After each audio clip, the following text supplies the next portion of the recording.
성도 여러분, 밤새 안녕히 주무셨습니까? 어제 모레 비가 많이 왔는데 기온이 좀 내려갈 것 같습니다. 건강에 주의하시고, 독감이 또 코로나가 아직도 많이 유행한다니까 특히 아이들 건강에 좀 유의하시면 좋겠습니다. 그래서 25일날 전 교인이 같이 예배를 드릴까 했는데 아이들 건강 때문에 좀 이번엔 힘들겠네요. 어쩔 수 없이 환해를 또 넘어가 내년부터 함께 모여 예배 드리도록 그렇게 해야 될 것 같습니다. 함께 찬양 드리며 하나님께 예배자로 나가겠습니다. 216장 예전 찬송 356장입니다. 성자의 귀한 몸 216장 예전 찬송 356장입니다.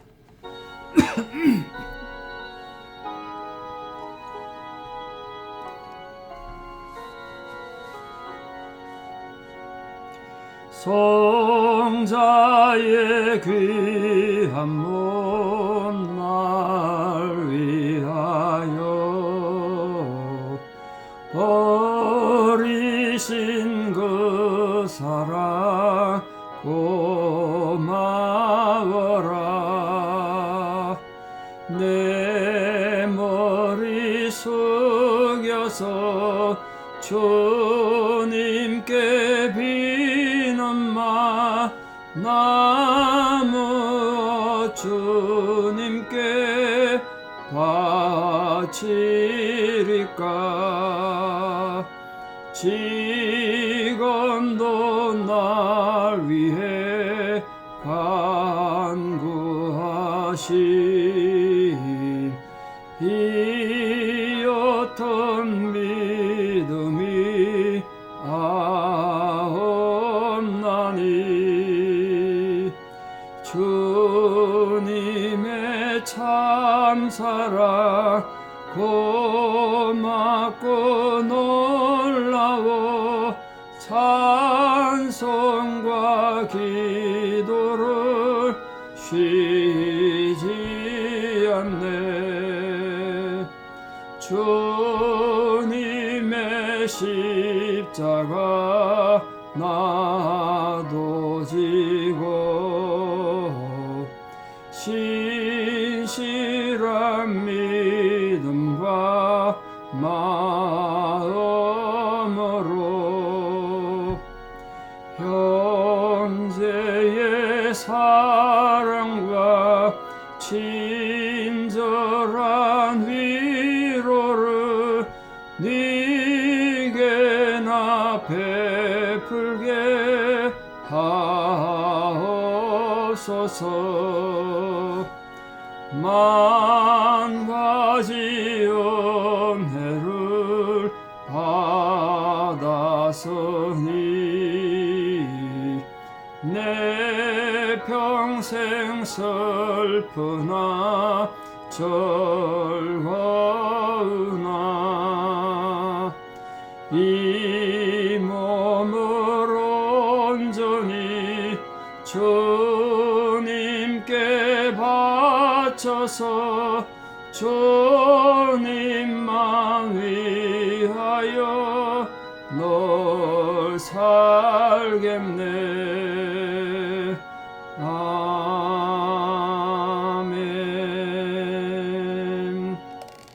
우리 신앙 고백 드리겠습니다. 나는 전능하신 아버지 하나님 천지의 창조주를 믿습니다. 나는 그의 유일하신 아들 우리 주 예수 그리스도를 믿습니다. 그는 성령으로 잉태되어 동정녀 마리아에게서 나시고 본디오 빌라도에게 고난을 받아 십자가에 못 박혀 죽으시고 장사된 지 사흘 만에 죽은 자 가운데서 다시 살아나셨으며 하늘에 오르시어 전능하신 아버지 하나님 우편에 앉아 계시다가 거기로부터 살아있는 자와 죽은 자를 심판하러 오십니다. 나는 성령을 믿으며 거룩한 공교회와 성도의 교제와 죄를 용서받는 것과 몸의 부활과 영생을 믿습니다. 아멘. 2022년 12월 7일 수요일 새벽 하나님 주신 말씀 사사기 21장 13절에서 25절입니다. 사사기 21장 13절에서 25절 드디어 사사기 오늘 마지막 날입니다. 사사기 21장 13절에서 25절 봉독에 올리겠습니다. 온 회중이 림몬바에 있는 베냐민 자손에게 사람을 보내어 평화를 공포하게 하였더니 그때 베냐민이 돌아온지라. 이에 이스라엘 사람이 야베스 길랏 여자들 중에서 살려둔 여자들을 그들에게 주었으나 아직도 부족하므로 백성들이 베냐민을 위하여 뉘우쳤으니 이는 여호와께서 이스라엘 지파들 중에 한 지파가 빠지게 하셨음이었더라. 회중의 장로들이 이르되 베냐민의 여인이 다 멸절되었으니 이제 그 남은 자들에게 어떻게 하여야 아내를 얻게 할까 하고 또 이르되 베냐민 중 도망하여 살아남은 자에게 마땅히 기업이 있어야 하리니 그리하면 이스라엘 중에 한 지파가 사라짐이 없으리라. 그러나 우리가 우리의 딸을 그들의 아내로 주지 못하리니 이는 이스라엘 자손이 맹세하여 이르기를 딸을 베냐민에게 아내로 주는 자는 저주를 받으리라 하였음이로라 하니라. 또 이르되 보라 베델 북쪽 러브나 남쪽 베델에서 세겜으로 올라가는 큰 길 동쪽 실로에 매년 여호와의 명절이 있도다 하고 베냐민 자손에게 명령하여 이르되 가서 포도원에 숨을 보다가 실로의 여자들이 춤을 추러 나오거든 너희는 포도원에서 나와서 실로의 딸 중에서 각각 하나를 붙들어 가지고 자기 아내로 삼아 베냐민 땅으로 돌아가라. 만일 그의 아버지나 형제가 와서 우리에게 시비하면 우리가 그에게 말하기를 청하건대 너희는 우리에게 은혜를 베풀어 그들을 우리에게 줄지니라. 이는 우리가 전쟁할 때 각 사람을 위하여 그의 아내를 얻어주지 못하였고 너희가 자의로 그들에게 준 것이 아니니 너희에게 죄가 없을 것임이니라 하겠노라 하며 베냐민 자손이 그같이 행하여 춤추는 여자들 중에서 자기들의 숫자대로 붙들어 아내로 삼아 자기 기업에 돌아가서 성읍들을 건축하고 거기에 거주하였더라. 그때 이스라엘 자손이 그곳에서 각기 자기의 집과 자기의 가족에게로 돌아갔으니 곧 각기 그곳에서 나와서 자기의 기업으로 돌아갔더라. 그때 이스라엘의 왕이 없으므로 사람이 각기 자기의 소견에 옳은 대로 행하였더라. 아멘. 이스라엘 자손이 황망하게 전쟁해가지고 베냐민 지파 그냥 몰살시켰다고 뒤늦게 후회하고 화해한 그런 장면입니다. 화해한 이 상황에서 여러분 우리가 어떤 상황을 또 교훈을 받고 어떤 지혜를 얻을 수 있습니까? 그 야베스 길랏과의 전쟁이 끝난 후에 이스라엘이 베냐민의 남은 자들에게 평화를 공포하고 본문에 보니까 화평을 선언했어요. 그러니까 베냐민 숨어있던 600명이 그 화평을 믿었으니까 나왔겠죠. 그 나와서 그들에게 야베스 길랏에서 데려온 400명의 여자를 아내로 줬습니다. 그러나 아직도 200명이 부족하잖아요. 군대가 600명이니까. 그들을 어떻게 해야 되느냐 고심을 합니다.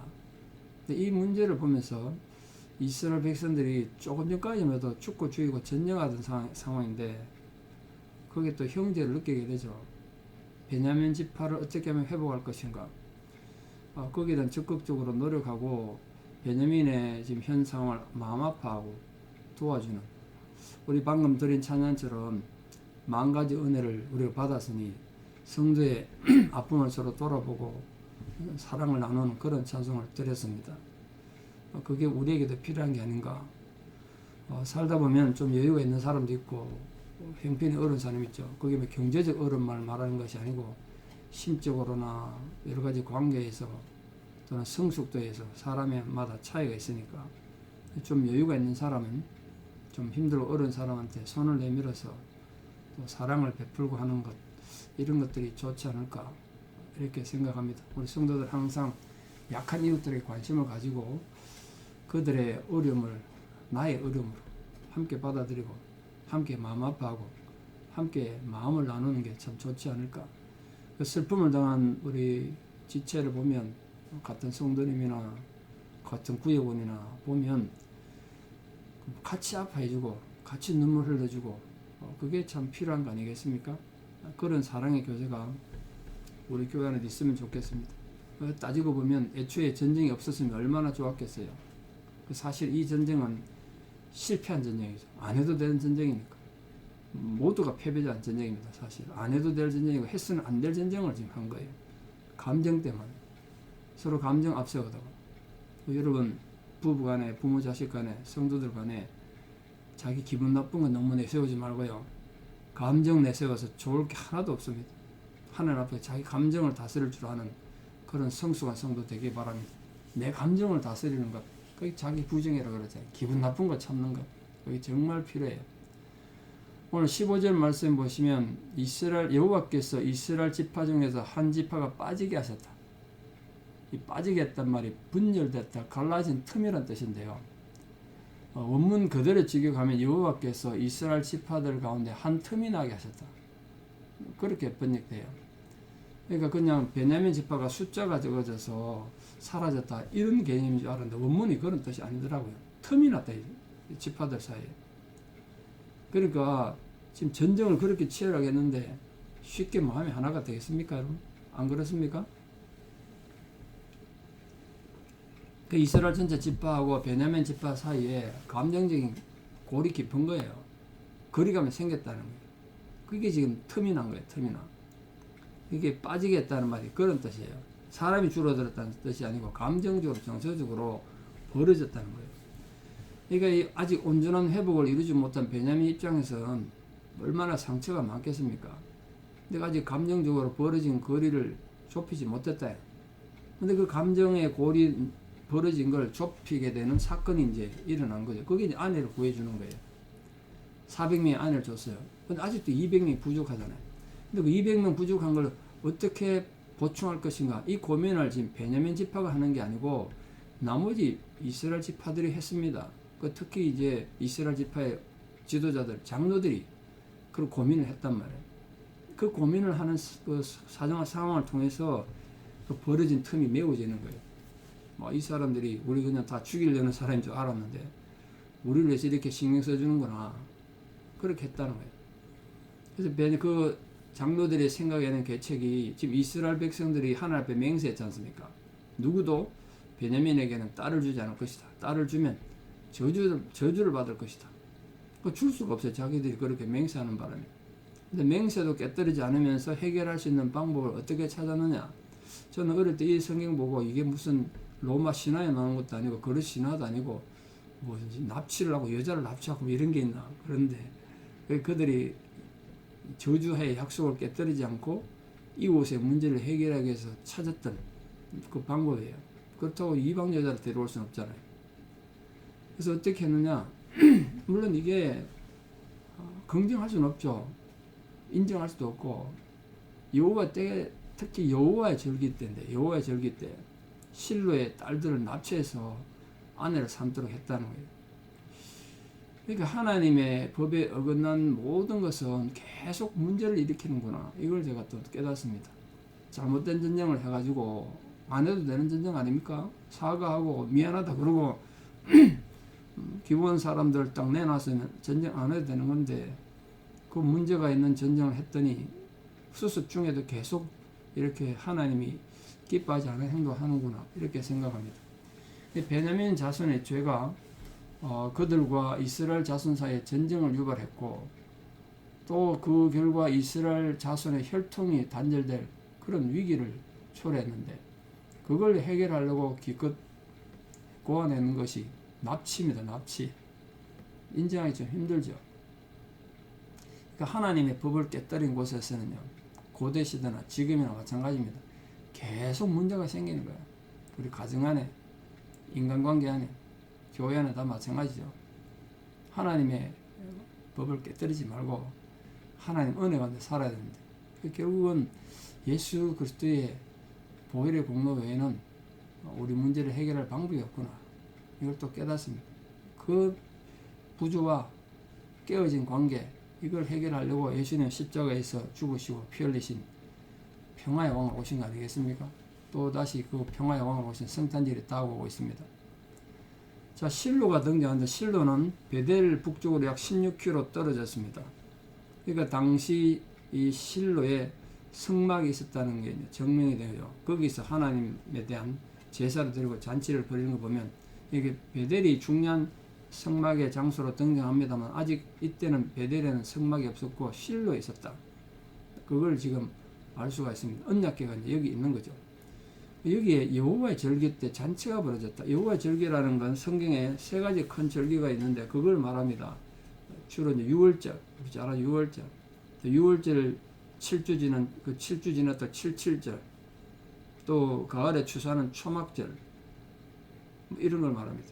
이 중에도 아마 초막절이었을 것으로 추정됩니다. 왜냐하면 이 잔치를 벌이는 거 보면 그 초막절에는 올리브나 포도 수확이 끝나고 그걸 가지고 잔치하고 포도주도 마시고 뭐 그랬단 말이에요. 춤도 추고. 그 뉘앙스를 봐서는 초막절이 가장 어울리지 않을까. 그런 정확히 알 수는 없습니다만 그런 절기로 좀 추정합니다. 왜냐하면 이 무도 행사가, 춤추는 행사가 낮에는 일을 밤에 행사를 했거든요. 밤에 무도회가 일었단 말이에요. 그러니까 베냐민 자손들이 몰래 가서 이 춤추는 여자들 쉽게 납치할 수 있었겠죠. 대낮에 같으면 그 가족들이 있는데 되겠습니까, 그게? 이 여자들이 모여서 이제 춤추는데 몰래 가서 납치한 거예요. 대낮이었으면 베냐민 집하고 오히려 피해를 입고 보복당했겠죠. 왜냐하면 당시 율법에 의하면 사람을 납치하다가 유기하다 잡히면 사형에 처했으니까. 근데 여기 보면 이 실로 사람들도 이스라엘 사람들이기 때문에 베냐민 사람들이 몰래 납치를 했어요. 그럼 실로 사람들은 우리가 하나님 앞에 베냐민 지파에게는 딸을 주지 않도록 다 맹세했는데 우리 딸들을 그 베냐민의 아내가 되게 하면, 베냐민 지파 아내 되게 하면 우리 저주받는 거 아니냐 막 따질 거란 거야. 그때 또 이스라엘의 장로들이 나서겠다는 거예요. 이게 중요하죠. 자기들 문제가 아니라 베냐민의 문제를 해결하기 위해서 자기들이 나서서 얘기하겠다는 거예요. 너희들은 딸을 준 적 없다. 딸이 납치당했으니까 우리가 하나님 앞에 약속한 언약한 거 깨뜨린 거 아니다. 그러니까 저주가 임하지 않는다. 그러니까 너희들이 좀 사정을 봐주면 좋겠다. 이렇게 달래겠다는 거예요. 그래서 그 문제가 해결됐다는 거예요. 그래서 베냐민 지파가 역사 속에 살아남았다는 거예요. 그게 지금 사사기의 마지막 결론입니다. 그리고 그 모든 게 끝나고 각기 자기 지파로 평안 가운데 돌아갔다는 거예요. 근데 이렇게 끝났으면 좋은데 이 마지막 절 보십시오. 사사기의 마지막 절 21장 25절, 그때 이스라엘에 왕이 없으므로 사람이 각기 자기의 소견에 옳은 대로 행하였더라. 자기 마음대로 살았다는 뜻이거든요. 이게 사사기에 여러 번 걸쳐 나오죠. 정확히 한 4번 정도 반복되어 나오는데, 이 당시 사사시대 사람들이 하나님의 가르침이나 율법을 떠나서 자기 생각대로 살았다는 거예요. 자기 고집대로, 자기 뜻대로 살았다는 거예요. 그게 참 문제죠. 그때나 지금이나 하나님 말씀 무시하고 자기 감정, 자기 정의감 내세워 살면 그런 사람은 항상 문제를 일으키죠. 교회나 가정에서. 특히 지금 우리 사사기 후반에 있었던 사건 17장에서 21장의 그 무질삼, 혼란, 이 타락상은 이유가 하나라는 거예요. 하나님 말씀을 떠나서 각기 자기 생각대로, 자기 고집대로 살았기 때문에 이렇게 사사기 혼란은 시작됐다. 이걸 지금 강조하는 겁니다. 이스라엘의 고통이나 오늘 우리나 마찬가지인데요. 하나님을 떠날 때부터 항상 고통이 시작됐습니다. 그러나 하나님께서는 하나님의 긍휼하심과 오래 참으심으로 백성들이 그 범죄 때문에 망하지 않도록 또 지켜주시고 회개하고 돌아오기만 하면 언제든지 사사를 통해서 구원해 주셨어요. 우리도 마찬가지예요. 이 하나님 은혜와 사랑으로 말미암아 결국 인간은 용서받고 구원받는다. 이게 성경 전체를 관통하는 중심 주제고 사상 아니겠습니까? 오늘 또 우리가 하루를 살아가는 삶에 하나님의 긍휼하심과 오래 참으심으로 인하여 우리 또 삽니다. 실수하고 또 범죄하더라도 하나님께 돌아가 회개하면 하나님 기꺼이 우리를 품에 안으시고 내가 너 사랑한다, 너 힘내라 이렇게 격려하시고 위로하시는 겁니다. 지난 우리 사사기의 혼란과 또 그 속에서 보여주는 하나님의 사랑을 이렇게 배웠습니다. 우리 모든 성도님들에게도 이 뜨거운 하나님의 사랑이 함께 하셔서 그 하나님의 긍휼하심과 오래 참으심으로 말미암아 또 소망을 가지고 위로받고 또 용기를 가지고 살아가는 모든 성도들 되시기를 진심으로 축원합니다. 기도드리겠습니다. 사랑과 긍휼이 무한하신 아버지 하나님의 은혜를 감사합니다. 이렇게 하나님께서는 우리를 지극히 사랑하셔서 우리의 작은 부족한 부분까지도 하나님 미리 신경 쓰시고 생각해 주시고 보살펴 주시는 크신 은혜에 진심으로 감사를 드립니다. 이제 이렇게 사사기는 우리가 마지막을 묵상했지만 우리 삶은 계속될 것입니다. 부디 우리로 하여금 하나님을 떠나 각자 자기 소견에 옳은 대로 행하는 그런 무질서한 백성들 되지 않도록 우리 마음에 늘 하나님의 말씀을 가지고 하나님에 대한 사랑을 가지고 사는 저희들 되게 도와주시옵소서. 그리고 자기 감정을 극복하고 자기 주장을 내려놓고 하나님의 뜻을 먼저 생각하고 하나님의 뜻을 실천하는 데 의미를 두고 살아가는 우리 모든 성도님들 되게 도와주시옵소서. 오늘도 지극히 참고 기다리시는 그 하나님의 긍휼과 위로와 사랑이 주의 모든 성도들의 삶의 현장에 풍성히 부어지는 은혜가 있게 하여 주시옵소서. 지난 몇 달 동안 사사기 말씀을 가지고 함께 묵상했습니다. 우리 마음밭에 귀하게 씨 뿌려져서 하나님 나라의 귀한 열매가 될 수 있는 말씀들만 남겨주시고 그로 통하여 하나님의 영광을 받아 주시옵소서. 수고하신 모든 성도님들을 주께서 격려하시고 위로하여 주시옵소서. 이제는 우리 주 예수 그리스도의 은혜와 하나님 아버지의 만극하신 사랑과 성령님의 위로 교통 역사하심이 오늘도 하나님의 긍휼과 사랑으로 우리 모든 흔들리는 삶 속에 살아가게 결단하며 하나님의 법을 떠나지 아니하고 내 소견에 옳은 대로 행하지 아니하고 오직 하나님 뜻대로 행하기를 결단하는 위대하고도 사랑하는 우리 모든 성도님들의 신앙의 고백 위에 이제부터 영원토록 함께 하시옵기를 간절히 축원하옵나이다. 아멘. 예, 여러분 지난 몇 달 동안 사사기 힘든 공부하느라 수고하셨습니다. 예, 오늘 하루도 믿음 가운데 승리하시기를 축복하고 오늘도 수요일입니다. 많은 또 주의 위로와 사랑이 함께 하시기 바라고 수예배도 많은 참여 바랍니다. 감사합니다.